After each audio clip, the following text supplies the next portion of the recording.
ఎక్కడైనా చూడండి, ఒక ఒక ఒక నది ఉన్న చోట, నది చుట్టూ ఉన్న ప్రాంతాలన్నీ కూడా చక్కని పంటలు పండుతాయి.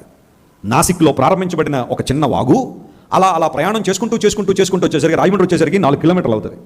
ఈ వాటర్ అంతా కూడా బంగాళాఖాతంలో పడిపోతా ఉంటే సర్ ఆర్థర్ కాటన్ అనబడే ఒక చక్కని వ్యక్తి, బ్రిటిష్ దేశానికి సంబంధించిన ఆయన, ఇంగ్లాండ్ దేశానికి సంబంధించిన ఆయన చూసిన తర్వాత మన రాజమండ్రి దగ్గరలోనే ఒక బ్యారేజ్ కట్టాడు. ఆయన ఆ బ్యారేజ్ కట్టడంలో ఎంతో ప్రయాసపడ్డాడు. ఆయన దర్శనం ఏంటి అంటే, ఇంత వాటర్, ఇంత చక్కని నీళ్లు, మధురమైన ఈ నీళ్ళన్నీ కూడా సముద్రంలో పోతున్నాయి. ఇవి గనక మనం ఒక బ్యారేజ్ కట్టి, ఒక ఆనకట్ట కట్టి, ఆ వాటర్ని కనుక చక్కగా కెనాల్స్ దూరంలో అనేక మందికి అందించగలిగితే ఎంతమంది రైతులు బాగుపడతారు. ఈరోజు తూర్పు పశ్చిమ గోదావరి జిల్లాల్లో అద్భుతమైన పంటలు పండుతున్నాయంటే సర్ ఆర్థర్ కాటన్ అనే ఒక క్రైస్తవుని యొక్క గొప్ప పరిచర్య. గట్టిగా చప్పట్లు కొట్టి దేవుని మహిమపరచండి.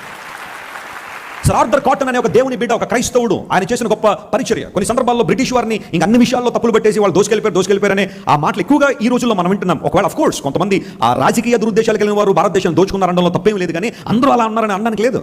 చాలా మంది దేశానికి ప్రయోజనకరంగా